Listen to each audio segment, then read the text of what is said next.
Welcome to Growing Up Beverly Hills. I'm Stacy. And I'm David. We grew up together in Beverly Hills in the 1980s. Forget what you've seen in the movies or TV shows. We have the real stories about real people growing up in Beverly Hills. Here's a little known fact for you. There aren't any talking chihuahuas. Beverly Hills folk drop a lot of names of people and places. We just can't help it. Don't worry, we'll explain it all at the end of the interview in the Beverly Hills Breakdown. Enjoy, subscribe, and follow us on Facebook and Instagram. Whoa, watch out. You got your great music in my amazing food. No, you got your amazing food in my great live music. I love it. Me too. There's only one place to get gourmet food with the best live music in town, and that's Vibrato Grill Jazz. It's owned by our friend Eden Alpert and her father, the great Herb Alpert. They make you feel like a star amongst the stars. You can now dine inside or out. There's live music Friday and Saturday nights, and they have an amazing Sunday brunch with live music too. They have a full bar with imaginative cocktails, beer, and wine. They are located at the Glen Center at the top of Beverly Glen. You can make your reservations at resi.com or directly at vibratogrilljazz.com. Tell them Growing Up Beverly Hills sent you. We'll see you there at Vibrato Grill. We were so happy to catch up with our classmate, Sophia Grant. Yes, we were. Currently, Sophia is the Chief of Medical Services at Riverside County Hospital, where she's the director of the Riverside County Child Assessment Team. She's also the medical director of sexual assault and the forensic team. Sophia's parents are Jamaican, and her father had an amazing journey from living with a dirt floor in Jamaica to becoming a doctor living in Beverly Hills. Sophia talks about her experiences growing up Black in Beverly Hills, which was not a very diverse city at all. She also talks about going to medical school at Meharry College in Tennessee, which is a historically Black college. Listening to her just really makes me think what a better world we might be living in if everyone could experience living in the majority and at least experience in some way what it feels like to be out of that majority. I got a lot out of this episode, and I hope everybody does too. She's got a lot of great stories, so please enjoy. Sophia Grant, welcome to Growing Up Beverly Hills. We are so thrilled to have you on today.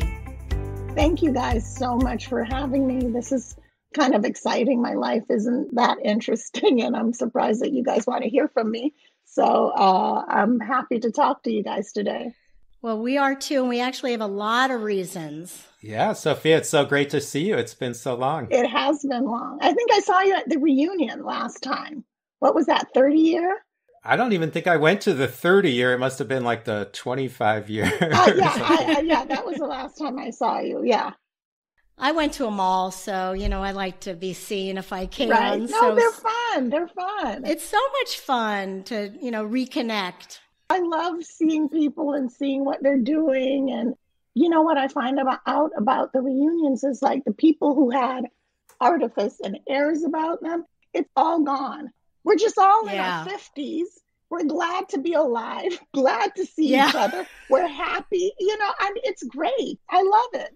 Exactly. Yeah, for sure. Our show is about growing up Beverly Hills, and we wanted to hear a lot of different aspects because people think in Beverly Hills it's all movie stars and glamour. You were a Black family moving into Beverly Hills, not of a movie star family. Your father's not an actor and singer, but your father's a doctor and brought your family to Beverly Hills, and we'd love to hear what that was like. Well, let me start off. It was the 1970s.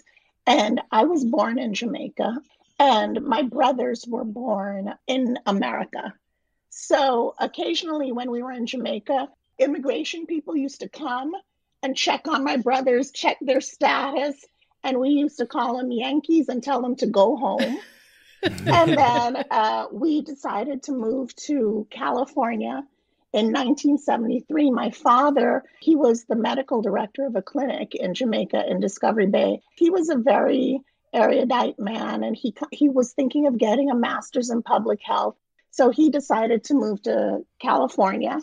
And because my sister and I were Jamaican, as were my parents, and we didn't have any type of green card status, we had to move to Canada to sort out our immigration. And I have a cousin, an aunt and uncle who lived in Canada. My cousin, we stayed at her house. So it was my mother, my brothers, and my sister. And we stayed there for about 6 weeks while everything was being sorted out. How old were you then? I was 7.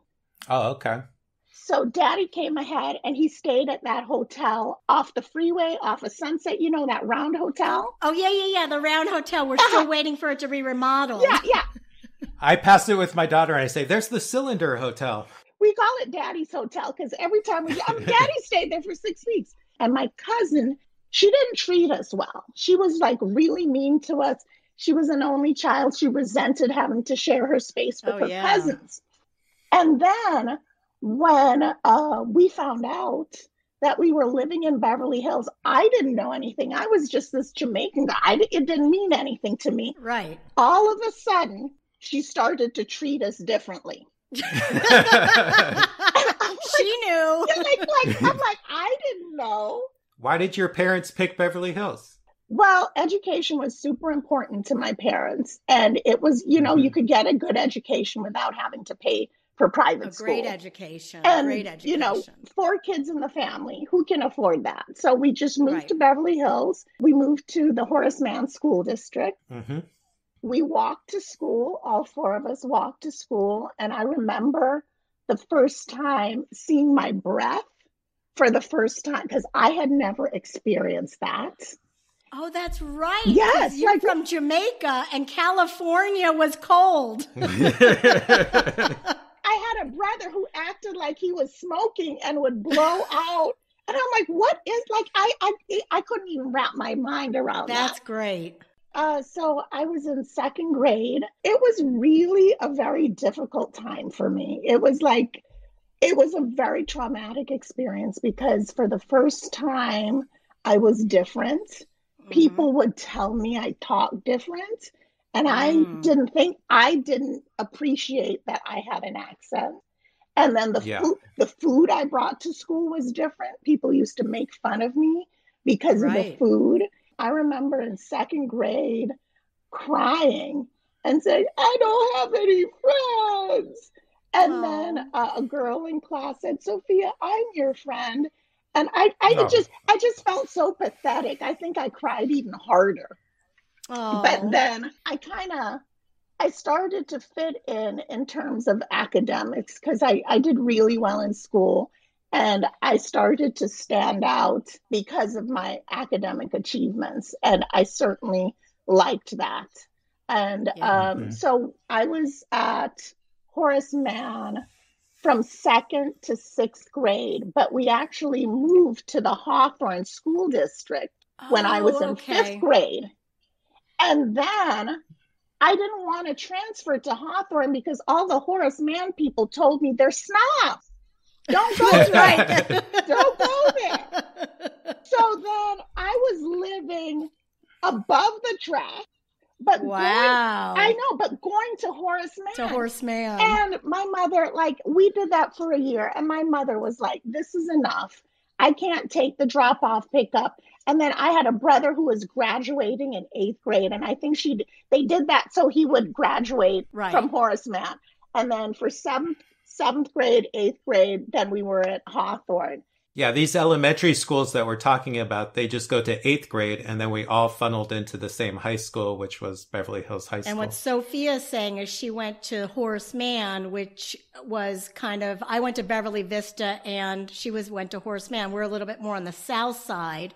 We all started below the tracks. Right. Yeah, and then she moved up to the fancy schmancy elementary school called Hawthorne. Yes. Yeah. And I loved Hawthorne. And I was so naive. I didn't think above the tracks. I didn't think anything of it. And my godfather came to visit, and then he brought a friend. And my godfather was Jamaican, and I remember him bragging about my father, saying, yeah, they live in Beverly Hills. They lived in a less affluent area, but now they've made. And I'm like, what? That was the first you heard of it? It didn't make any sense to me, but I was like, okay. But then I went to Hawthorne and had a really great time at Hawthorne. Now, I will say that when we moved to Beverly Hills, we made the newspaper. I want to hear about that, please. We went to register at Horace Mann, and I don't know if my father went to register his kids and maybe registered us, and then they brought us back for a photo opportunity. And the Beverly Hills Courier was there, and my brothers were seated at the desk, like they're filling out registration papers, and Right. my sister and I were at the side, and my father was behind with Dr. West, and it made the paper. And I just thought, wow, everybody knows that my father's really cool. And that's why we're in the paper. And it wasn't until much later that I realized we made the paper because we're Black. You know, they wanted to show, like, look, we have Black people. And look, he's a doctor, you know? Right. You know, that's part of the family folklore. Yeah, we made the newspaper. The diversity at El Rodale was not great. Was that the same at both elementary schools? Well, I remember at Horace Mann, there was another Black girl in my class. I don't think she was in my class, but she was in my grade. Her name was Tracy. And then Rain Pryor was at the school. Yeah. Rain Pryor went to Horace Mann also. And then we had a couple of kids whose parents were teachers. They got to go to the elementary school. And then, of course, when we went to Hawthorne, let me see, my sister was in class with like Berry Robinson. So Smokey. Oh, yeah, Barry and Tamala. Uh-huh. Yeah. And maybe Barry Gordy's kids, too. And probably Barry Gordy's kids. And that was really it. You know, there really weren't a lot of us. The thing about that is that, like, those people were celebrities, and I was just kind of a regular kid, you know, without any type of celebrity status. Pretty incredible, those stories. And I know that there's a gajillion more. So what was that like? When we moved to the Horace Mann area, we were on Lapeer, and my brothers, they were like 9 and 10 years old. And, you know, my father bought bike for them, and they were stopped by the police. I mean, 9 and 10 years old. Little like, kids. Where'd you get those bikes? Oh, wow. And I mean, how terrifying for a child to be stopped by the police. And every Black person who lived in Beverly Hills has a horrible story of an encounter with the police. I was stopped by the police, and when they look at my license to see I lived on Maple Drive, they would ask, like, what does your dad do? How can you afford to live here? Wow. My brothers got harsher treatment. You know, they were called the N-word by the Beverly Hills police. And once my older brother, he was driving my father's car, which was a Mercedes, and he was questioned, how can an N-word afford a Mercedes? How can an N-word? You know, it was just kind of like these horrific stories that you kind of tuck away, and you're traumatized by it. The one time my brother was coming back from a bar mitzvah, and it was within walking distance. It might have been like Temple Beth Am, you know, that one? Yeah. And he was dressed up in a suit.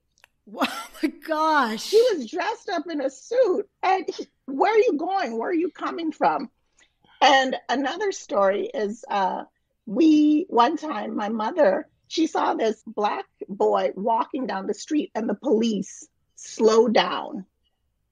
And she got out and she said, leave him alone. Leave him alone. He's a boy. He's a boy. And then I think at one point my mother went to the police department and said, my name is Jean Grant. I have 2 Black boys, and leave my kids alone. Don't arrest them. Don't harass them. You know? Good for your mom. Yeah. It's stories like that you kind of, you know, you carry with you. And yeah, they're really, really hurtful. Yeah. What I say about racism is that I'm always disappointed, but never surprised. You know, when these horrible things happen, you're like, I can't believe this stuff is happening. But, you know, well, you know, we're not surprised. You know, the fact that just last week, everybody was on pins and needles, not knowing whether that cop would be found guilty. And we have videotape of the murder. Yes. Yeah. And everybody were talking about George Floyd because that just came down. Yeah, and you know. the police officer was just convicted of murdering George Floyd. Right, and right. Thank God, the first step in justice, which is the very first after all these years. And a lot of these stories, my brothers didn't even tell me. They might have told my parents because it's just so heartbreaking. So it's only in adulthood my brother would say, yeah, I was arrested and not charged and I was strip searched. And you're like, are you Wow. kidding me? Are you kidding me? You know, just because Wow.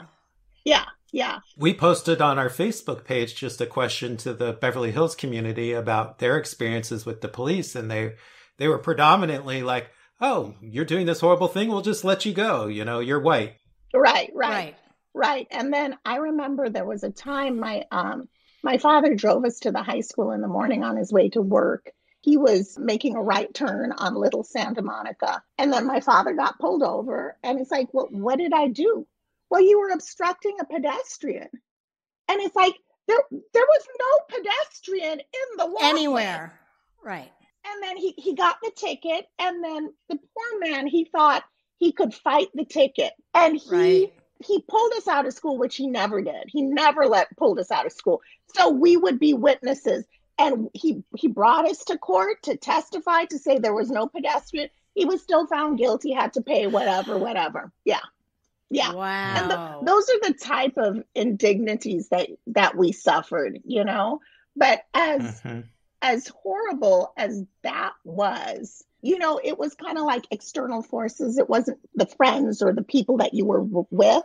Sure. So, but, you know, like when I went to college, I was with WASP for the first time.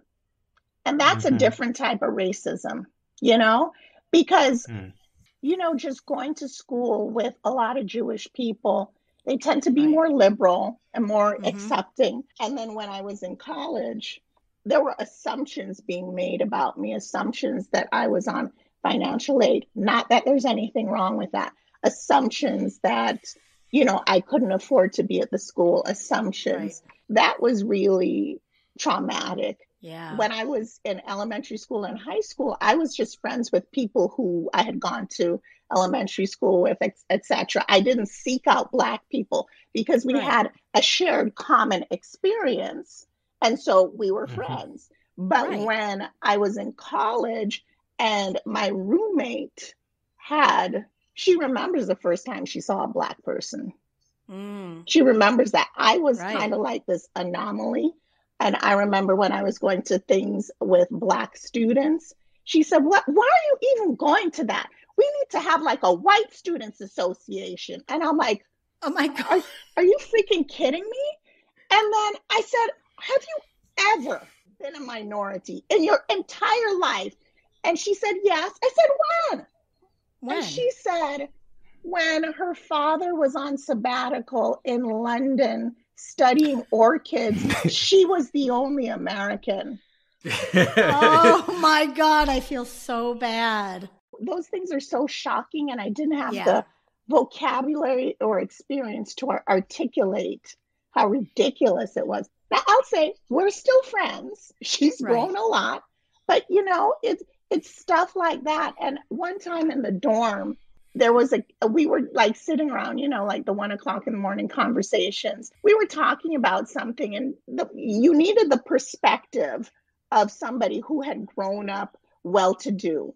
And this kid said, well, you know, I come from a very affluent community, and whatever he went on to say. And I said, you know, I really disagree with that point of view. My experience has been blah, blah, blah. And he said, well, where do you live? Did you tell him? Yeah, I said Beverly Hills. And you know what? Beverly Hills trumps Pasadena. Heck yeah. So he got up and he left. He left. Yeah, he was trumped by a Black woman, and he was trumped by Beverly Hills. There you go, Sophia. Yeah, so in college, I actually sought out Black people so we could have a shared common experience. Right. And I wanted to transfer schools, and I wanted to go to Berkeley. Where were you going to college? I went to Pomona College in Claremont, California. Mm-hmm. Really good school. I went to Pomona because they had a very high medical school acceptance rate. And so I knew I wanted to be a doctor beginning when I was 8. Oh, wow. Was that from your parents, from your dad? You know what? No, I actually wanted to be a nurse because my godmother was a nurse and she was so kind. And that was back in the day where you wore the white uniforms and the white hat, and she just looked so clean and crisp. It was like the 70s. So even though they were in the white dress, it was like a mini dress with the, a mini nurse. That cool nurse's outfit. Mod. But I wanted to be a nurse. And then we had a housekeeper and she said, you know what? You can be a doctor if you want. You don't have to be a nurse because you're a girl. And I was like, really? Because the only doctors I had seen were men. The only nurses I had seen were women. And when she told me that, I said, oh, then I want to be a doctor. It had never crossed my mind that women could be physicians. Yeah, so I wanted to transfer to Berkeley, and my parents, no, you're not going to Berkeley, because they were in the United States in the 60s when Berkeley was a bunch of hippies and all of that. So they thought if I went to Berkeley, they thought it was too liberal. Oh yeah, if I went to Berkeley, I would become a hippie. And a hippie doctor. I would do drugs and I would just, join a commune. Ruin your life. Yeah. So they're like, you gotta stay. I will say that the most fun I had in college was when I lived in Spain, when I was off campus. Yeah, because I was a Spanish major.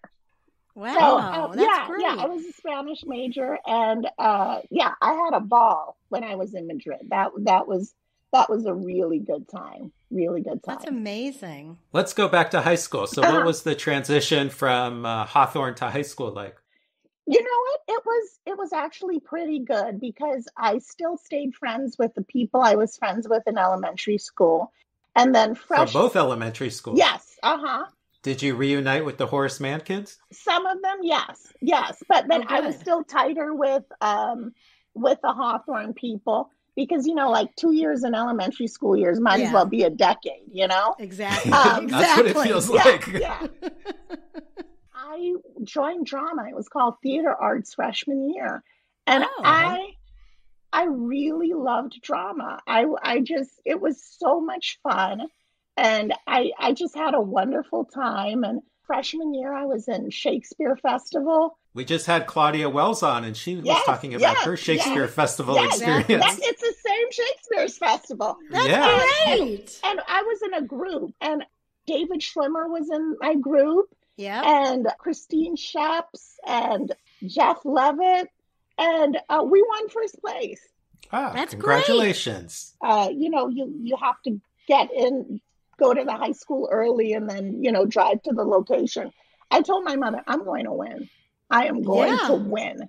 And the thrill was when you won for your category, you got to perform it in front of the entire group of Shakespeare, it was thrilling. I cried. That's great. I cried so much they gave me the trophy to take home to hold on to. Oh, that's so nice. Did that shake your belief in becoming a doctor? Did you think about an acting career? Well, I loved it. And I'm a frustrated actress, and my kids know I'm very theatrical. And, my kids got into drama. And so when my daughter was going to, audition, I was like, okay, so what's your motivation? What's the backstory? Tell me. And she's like, Mommy, you're too intense for me. You're too intense. You're like, but I'm a pro here. I know what I'm doing. You were trained by the best. Yes. But so I did toy with it, but I wanted to be a doctor more. And what's so interesting is David Schwimmer and I, we met freshman year, and David Schwimmer wanted to be a doctor. So we were pre-med in high school. It was his junior year that he kind of broke off and decided he wanted to be an actor. And I still wanted to be a physician. So I loved it. It was a great outlet. I worked on costume crew. And what's interesting is my youngest, she's won acting awards, directing awards, and she's been the costume mistress for her school for, I think this is her 3rd year. Oh, wow. Cool. Yeah, high school was great. You're probably our first guest who studied a lot. Yeah. Did you? Yeah. Because you had to take all the AP classes and all that. Yeah, I was one of those geeks. I did study quite a bit, but the thing is, what's funny is I did a lot of my homework on Sunday night watching Trapper John. Well, that was training too. Yeah, I did well, but when I got to college, because Pomona was such an elite school, everybody there was super smart. So you couldn't just wing it and get by. So you really had to buckle down and learn how to study and really, really stick with it. So, and I think that probably contributed to my wanting to leave, because being pre-med is like no joke. It is no joke. Yeah. It's so serious, and you feel like everything is riding on every single test. People who are pre-med are very intense. They're like, what'd you get? What'd you do? Are you studying? I don't have that level of intensity. I am not a type A personality at all. In medical school, I actually took a test to see, are you type A, type B? Most of my classmates were type A. There were a few type B, and I was the only person who was type C. And I was like, oh my God, how am I going to get through this? Because I'm not competitive. I don't know that that angst, that underlying angst. Well, that might be better. You just might need the drive. Right. So I wondered, can I actually do this? But then I did it, and, I'm doing fine. Yeah.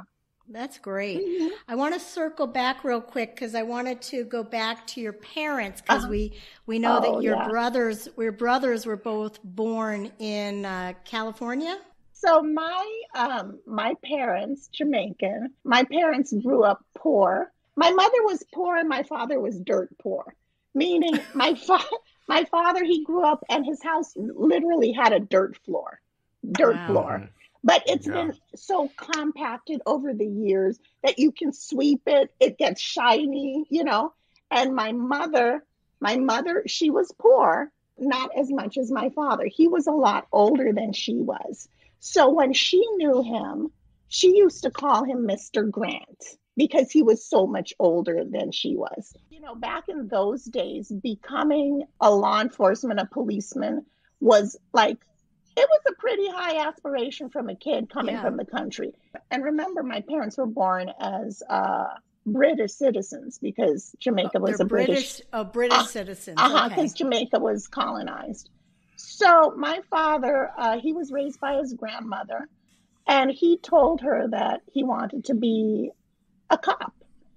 And she was like, what type of no ambition having laziness? And my father was dumbfounded, what do you mean? That's good. And she pointed out, you're smart, you can be anything, you can be a doctor, a cop? So was it just his brains? How do you go from a dirt floor to being a doctor? Well, he was a smart guy. Imagine growing up, he was born in 1927. And imagine he learned Latin, he learned French, he learned Spanish in Jamaica. Wow. Was that on his own, or he had a good school to go to? Latin might have been taught in school, but Spanish and French were on his own. Imagine teaching yourself that. I can't. I can't. And so he graduated from high school, and he had to work for quite a bit of time to save up for money to go to college in America, because you have to prove that you can pay your way. And so he went to college later and medical school later. And then once he came up to America, he came up in 1950 something. He didn't go back down until 1966 because he didn't have money to be traveling back and forth. Right. And so Daddy, he finished up college. He was in medical school. And my mother was 22 at the time. So she had graduated from high school. and she was going to go to college. So back then, Howard University was the school that all the West Indian people went to. Like you could be from Barbados, you could be from Trinidad. That was just kind of where you went if you wanted to go to college in America. Okay. So it was very well known and people aspired to go there. Yes, yes. Mommy came up and she had relatives, her aunt who had migrated to New York. And so she came up to New York, or she was going to be coming up to New York. And then, just being Jamaican, people send you stuff from Jamaica and you ask one person, can you bring it and pass it along? That type of thing. Right. So my father happened to be in New York, and my mother's aunt said, Precious, which is what they called her, Precious is coming to Howard, can you drive her down to DC? And then my father's like, Precious. Her aunt said, you remember Precious? And showed my father this glamour shot of my mother. He was like, that is Precious. What? Because he just remembered a little girl. Yeah. This drive was starting to sound a lot better. Right. So Daddy, he went out and he was driving a used car. He went out and he bought a newer used car. Ooh, so precious. That when he met my mother, she would be impressed. I love it. He went for it. And by December, they were married. I love it. Yeah. And they got married in the Howard University chapel on the campus of Howard University. She made her own wedding cake and she took it to a bakery to have them ice it. And then her friends, because these were just like poor college students. Yeah. And her friends like cooked and they just, it was like a house party. That's my parents' story. Did they both graduate? Did your mom stay in school till she graduated too? No. Because she got married and moved on. Yeah, that was it. And then he got his residency. He was finishing up medical school, and he got his residency. And he actually came to Santa Monica, where he was an intern, and that was 1963. And my father and another physician, Dr. Joseph Gray, were the first Black doctors at Santa Monica Hospital in 1963. Wow. Yeah. Wow. Yeah. I mean, it's pretty amazing. Well, that's not surprising because they were really in college in the States during the kind of the height of the civil rights movement. Right. And, when I always used to ask my parents, like, you don't have any stories of marching, going to anything. Mm-hmm. How come you do, and I was kind of mad at them. And they said, what did they say? We were on student visas. We could have been deported if we got arrested, if we got, anything. So they were like quiet supporters, but they couldn't really participate. So a lot of the West Indian students couldn't participate. They supported the movement, but they couldn't participate for fear of being deported. And, if you come to America from Jamaica and you come back deported, people say, what up to you? We say you go America and you come back? You're like a worthless person if you don't come back with something to show for yourself. Of course. Mm-hmm. Well, and it makes such a big impact for other people to go and become a doctor. Right, exactly. Why did your dad go back to Jamaica? Like, why were you and your sister born there? Well, he had finished up residency, and he did his first year at Santa Monica and his last 2 years at Riverside County Hospital, where I currently work. A wife told my mother, I saw a job opening in a medical journal for a job in Jamaica. And for a new clinic that's opening, and my father applied and he got the job because he wanted to go back home. So my mother was pregnant with me at the time. And so we moved back home, and I was born in Jamaica. I was made in California, born in Jamaica. And my sister is the only true Jamaican because she was born and made in Jamaica. Yeah. So love that. So what are the age differences between you and your siblings and their names? My parents had 4 kids in 5 years. My brother Oh, was wow. born in 63 and my sister in 68. So it's just like 5 years age difference. Hmm. So you were at the high school with them all. Yes, yes, I was. And one thing, when we came to California, my brothers were held back a grade. Mm. And because it's like, oh, you're from Jamaica, the education system isn't the same. But I have to point out that, like, you ask a Jamaican child, a 9-year-old, like about spring, summer, winter, fall, we don't know anything Mm-hmm. about that.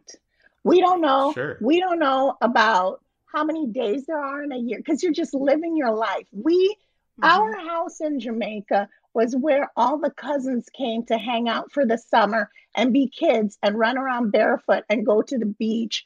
And like my mother would show us plants that you could eat. And, Wow. and my father, our house was, since daddy was a doctor, people used to come to the house all the time with like a tourist got bitten by a scorpion and daddy would tell us to leave and then the living room would turn into his examination room. So like Wow. we didn't have those like concepts of like money and change and things like we were just these country bumpkins. Yeah. I think it was my godfather gave my brothers like $5 and said, okay, this is for you guys to share. You know what they did? They tore it in half because like we're sharing money. $2.50 each. Yeah, we're sharing the money.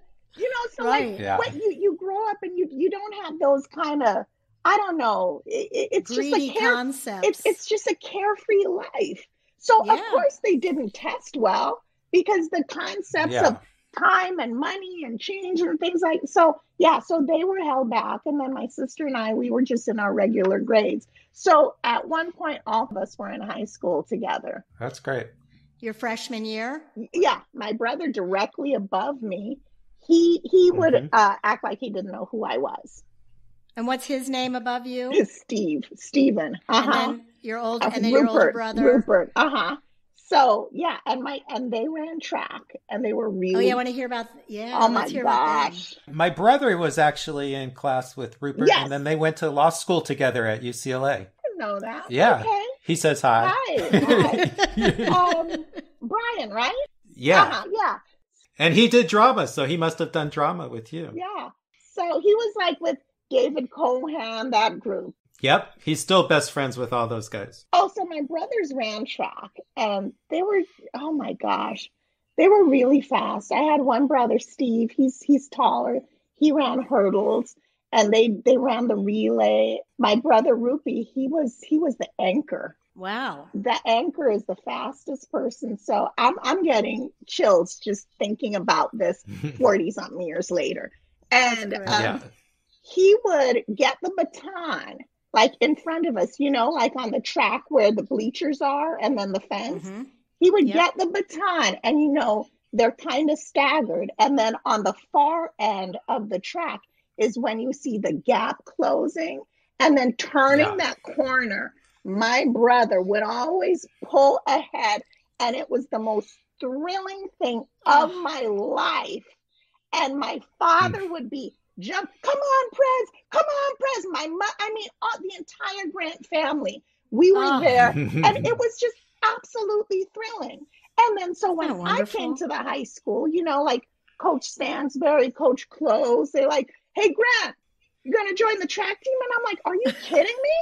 I can't I'm an run. actress. I can't run. I cannot run. And like, remember like when they would make you run Roxbury?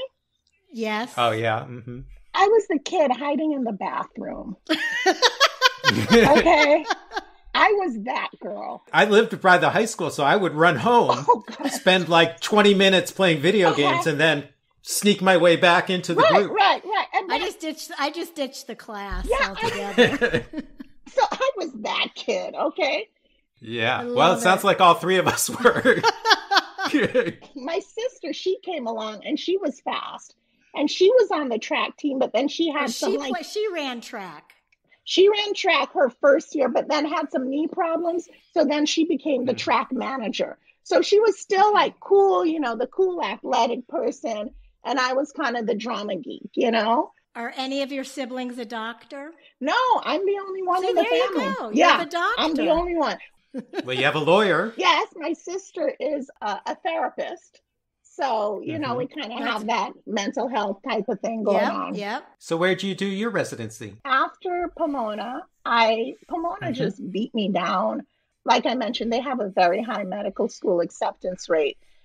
But the reason is that they make the pre-med classes so ridiculously difficult that if you have to take a math test to get into chemistry. So if you don't do well there, you aren't allowed in. I mean, imagine being 17, 18 and being told you don't want to do that. And then when you get into the chemistry class, that you have to do your homework in some type of coding language. And back then, coding wasn't a thing. Right. So a lot of people went to Pomona with the expectation of becoming a physician, but they made it so difficult that they dropped out. So you might have 85 people say, oh yeah, I'm pre-med. And then your senior year, maybe 5 people are applying. Oh. And so I was like, my pre-med advisor would say, are you still pre-med? And I'm like, yeah. And he's like, okay, well, good luck with that. I was like, gosh. What? And so I didn't think I could get into medical school.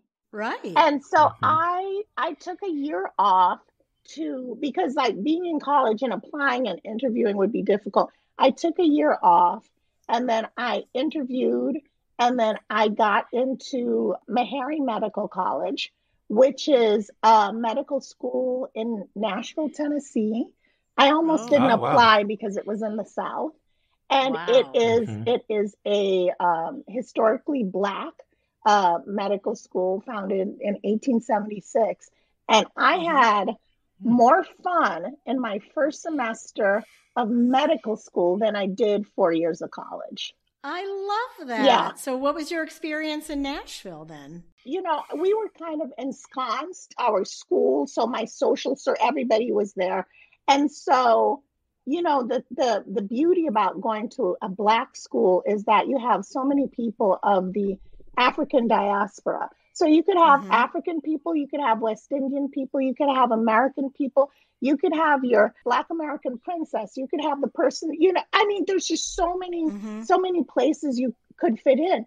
And I fit in with the West Indian kids.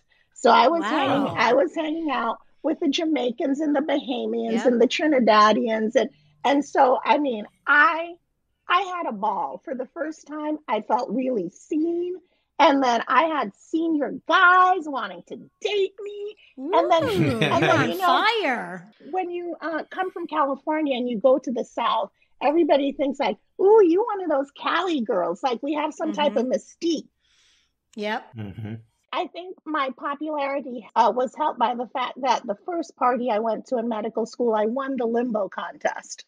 Ooh, so that is very good. Did they know you were from Beverly Hills? No, I didn't really advertise that, you know? Yeah.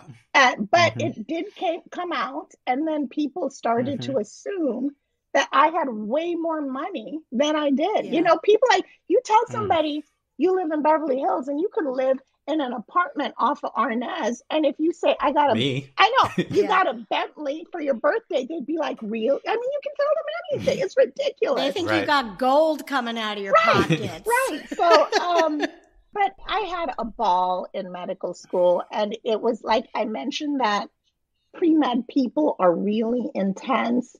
And medical school people, you can be intense. But the thing is that anxiousness that you have as a pre-med is gone because you're there. Yeah, because you're already on the track. You don't have to worry about it. And it was like I had a ball. It was the first time I loved going to school. I love learning. Oh. It was very stressful because my father died a month before I started medical school. Oh, I'm so sorry. And it was like, you know, when I was in gross anatomy, my father died from an aneurysm that ruptured. When we were in gross anatomy, I remember the body next to mine, when we did the head and neck portion and they removed the skull, there was a ruptured aneurysm. Wow. And I just lost it. I mean, it was so horrible. Oh.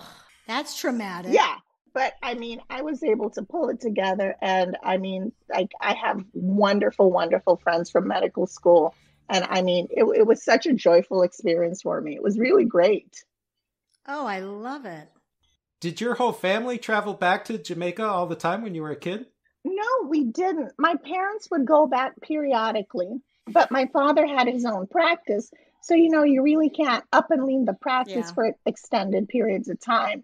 So, like, I went back, like when my godfather died, and then we went back for a family vacation. And then, like, in 1985, my mother's sister and I, we went down for the whole summer. So it wasn't, we Mm-hmm. didn't go down a lot together. It would just kind of be piecemeal in Yeah. terms of Mm-hmm. all of us traveling together. How about your kids? Do you take them? I do. I think it's important to take my kids back so they can see where they come from. So, I Yeah. mean, Mm-hmm. like the place where my father grew up, it's like there's a main road and then there's a clearing in the bush, like a beaten Mm. path. It's called Crab Hole, like a little crab is going up it. You have to walk up that path. And if it rains, you just slip and slide in the mud.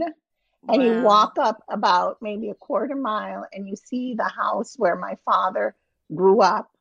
And it's so rural. The kitchen is separate from the house because you're cooking with fire and wood. So it has to be separate. There's like Yeah. an Mm-hmm. outhouse, and down, a little ways down. And then if you walk down the hill, they're the graves of all of my ancestors on my father's Oh, side. wow. Wow. So that, Mm. That history is great to show them. Amazing yeah, history. it's important. I'm surprised it hasn't changed. It sounds like it's kind of stayed the Yeah, same. it stayed, but like in sometime in the 1970s, there was no running water. They would have to get water down at the river. My father Mm-hmm. had a tank built to collect the rainwater because Mm-hmm. his Wow. aunt was still living at the house. I think they do have electricity, but it's Jamaica, so the power's off and on. You still have to have your kerosene lamps and things like that. Yeah. Mm-hmm. But it's important that my kids know where they come from, know their Yeah. roots. And yeah, 100%. yeah, I think, I call it the old country and I just absolutely Yeah. love it. Yeah. Pretty incredible. Hmm. Pretty incredible. I have a circle back quick Hmm. question. So, did your parents actually have to tell your siblings and yourself growing up what it was like to be Black in America? Did they need to ever tell you guys that, or was it kind of like learning by experiences? No, we were told that all the time. We were told that because, my father would just remind us that we were Black and, your friends can get away with stuff. You will not get away with stuff. Don't get Mm-hmm. caught up doing Mm-hmm. something bad because you will be the one that's blamed. It was a strict upbringing in the sense that we, like one time I had the nerve to say damn. And my father was Oh, like, what did you say? What? right. Like, what? It was a constant awareness of being other and Mm-hmm. different and knowing that the rules, we had to operate by a different set of rules.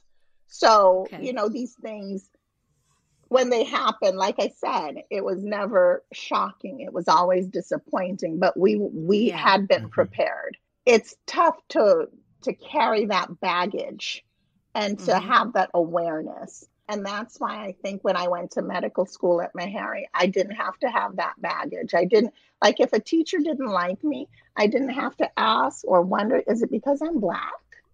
If they didn't like me, Right. they didn't like me. And it was cool. Mm-hmm. You don't have Mm-hmm. that you don't have to interpret everything through the lens of racism. So, Mm-hmm. and it was like laying down a sack of bricks. So I think that's why I was Yeah. so happy. Yeah. Mm-hmm. Interesting. Very interesting. Wow. Sophia, tell us about your life today. Oh my gosh. My life today, right now, I am a board certified child abuse pediatrician. I'm also board certified just general pediatrics. I'm the medical director of the Riverside County Child Assessment Team. So that is the team of physicians and therapists and things like that who evaluate kids. with allegations of child abuse and neglect. I'm also the medical director of the Sexual Assault and Forensic Evaluation Program for Riverside County. I specialize in human trafficking. That's my area of interest. You know, when I tell people that I see kids who have been, with allegations of abuse, they say, "Oh my gosh, I can't believe you do that. Oh, thank you." And, the truth is, I love my job. I really love my job. I don't feel like I am sacrificing anything. I love it because I have to think and learn, and I get to collaborate, and every day is different at work. And I feel like I'm doing good for these kids. I'm giving a voice to these kids who, may have suffered through traumatic events. So it breaks my heart when kids just lose that kind of naivete of childhood, and then they're adultified and they've been exposed to so much. Some of the kids I see have been exposed to way more than I've ever seen in my entire life. Can't imagine. Well, Riverside County is enormous, first of all. It is huge. It is quite huge. So we see kids from Blythe. We see kids, it's pretty big. But I work with a great group of people. It's really joyful work when you work with the right people. I'm sure you're making a big difference. Well, I hope so. I hope even if I make a small difference, that's enough, because, to make a difference in the life of a child is huge, because know that those childhood traumas, they don't just happen in isolation. You carry them with you. And what people don't realize is when you suffer from trauma in childhood, it can lead to alcoholism in adulthood. It can lead to sexual assault, inability to keep a job, early death, obesity. All of those traumas, it's like there's a book called Your Body Keeps the Score. All of those traumas are carried in your body, and they manifest in various ways that potentially could decrease your lifespan. So that's why I think it's so important to help these kids. Absolutely. And how many children do you have? I have 3 kids. My first is an engineer, and she lives in New York. And my second is, he majored in political science, and he's getting ready to do a fellowship up in San Francisco called the Coro Fellowship.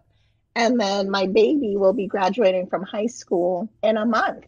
And she is, she's going to be going to the school of her grandparents. Where is she going to school? Howard University. They call it the Mecca. Yeah, so she's going to be going to school in Washington, D.C. Yeah. Is that something that she had in mind from your father and your mother? I think it was a definite influence. And my first 2 kids were born in D.C. because I was at Georgetown doing my residency. So that's part of our family as well. And then I think she understands the benefit of being with Black people again. I think her generation, they're much more politically savvy, and they're very much into social justice. And I think she feels she can make a bigger impact if she has the benefit of being surrounded by people who look like her. And the thing is, she'll find her tribe. She might find that she's comfortable with Jamaicans or drama people, or, there's just so many people that she can associate with. So I'm really happy for her. And then, of course, to know that she's at the school that Kamala Harris graduated from. Woohoo! Yeah. A few years back, we were in a program and it was a living museum, and she chose to be Kamala Harris.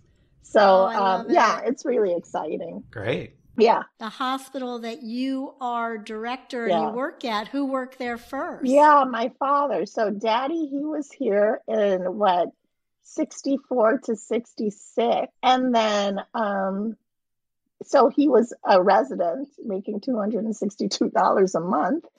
And now my official title is Chief of Medical Services. And never in a million years would I have thought that I would be in Riverside.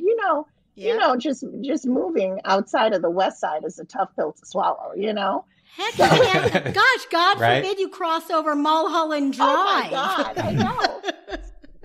They're like, what do you mean you're in the valley?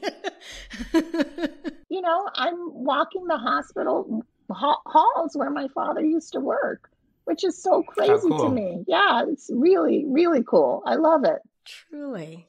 See, that's just amazing, Sophia. There are so many incredible stories that we could learn and grow from by having you on today. Just incredible. Thank you. Thank you. David has more. What's one really over-the-top kind of Hollywood, only could have happened that you grew up in Beverly Hills kind of experience in your life? Oh my gosh. Oh, I have a really good one. Back when we lived on Maple Drive, our neighbor directly across the street was Paul Newman. Oh. And our house had a white picket fence. The Newman's house had a white picket fence. We had a friend who told her son, oh, can you drop this thing off at the Grant's house? And it's like, what's the address, Mom? Well, they're on Maple. They have a white picket fence. Anyway, he knocked on Paul Newman's door instead. And, you know, there was no security, no nothing. He answered the door and he's like, I'm looking for Mr. and Mrs. Grant. Oh, they're across the street, right there. Paul Newman gave my parents a jar of homemade salad dressing before Newman's own. The first jar. Yes. And it was it. And he told my parents it was an antique, like beer bottle, you know, the one with the clip and the stopper. And we got Newman's own salad dressing before you could buy it in the supermarket.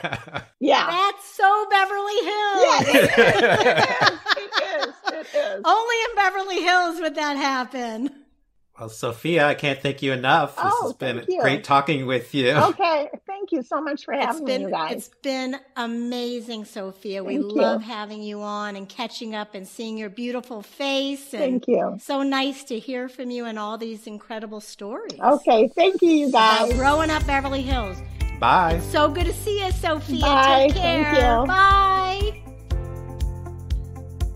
Welcome to the Beverly Hills Breakdown. The Beverly Hills Breakdown. We got this, David. What's on tap today? Well, we talked about the lack of diversity in Beverly Hills, and as it stands now, it's about 26% Persian, 5% Latino, 2% African American, and 9% Asian. Wow. Not very diverse. Not at all. We would love, any of our guests that are listening, we would love to talk to somebody that came into Beverly Hills around the 80s from Persia. You know, 1979 was the Iranian Revolution, and a lot of people fled Iran to come to Beverly Hills. And we've been looking, and if anybody knows somebody, please DM us on Instagram or Facebook. We'd love to have that discussion. Then we also talk about the Beverly High reunions. Yay, we love our reunions, David. What's that experience like, Stacy? Well, I went to all of them. I think I've gone to all 3 of them so far because we did it every 10 years. And they're always so much fun to reconnect with people. We have a big party. I remember one we did at the Roosevelt Hotel, which was just a blast. And we just love catching up and seeing our friends. And gosh, everyone looks better year after year. Really? Even at the 30th? Yeah, you know, some of them surprise you. Okay, I believe it. Do you think they had some work done? Well, it is Beverly Hills, so I'd say there's been work going on for a long time, David. And then Sophia talks about doing drama with David Schwimmer. Well, wouldn't a lot of people have liked to have done that? How cool is that? And they seem to have been good friends, and she mentions that David actually wanted to be the doctor. Yeah, I was thinking about that. If you just had gone in and David Schwimmer was your doctor instead of the guy from Friends, well, he'd probably make a great doctor, too. He probably would have made a great doctor. For sure, for sure. Well, that's all I have for the breakdown. I just love talking with Sophia. Can't wait to see her in person. It was a blast. And again, we had such a great time talking to Sophia, and we look forward to keeping our conversations going and expanding our horizons. So we'd love to hear from different people and keep having fun on Growing Up Beverly Hills. And remember to eat at Vibrato Grill Jazz and make your reservations at their website or at resi.com. For sure, for sure. Let's just keep having fun. Spread the love and spread the joy. And tell everyone about Growing Up Beverly Hills on Instagram and Facebook and wherever you can hear podcasts around the world. Talk to you next time. Talk to you later. Bye. Bye, David. Bye. So suicide has personally affected my life, and we like to mention at the end of our show that there is help for everybody out there. I think everybody's going through a tough time now, and we don't want anybody to take their lives. Especially during this COVID situation, we've all been experiencing depression and hard times. Things can always get better. Everything bad now can get better. Everything can get better, and there is a lot of help out there. So please reach out to the National Suicide Prevention Hotline at 1-800-273-8255. There is always help. It doesn't hurt to call, so do that. You don't have to do this alone. There's always help.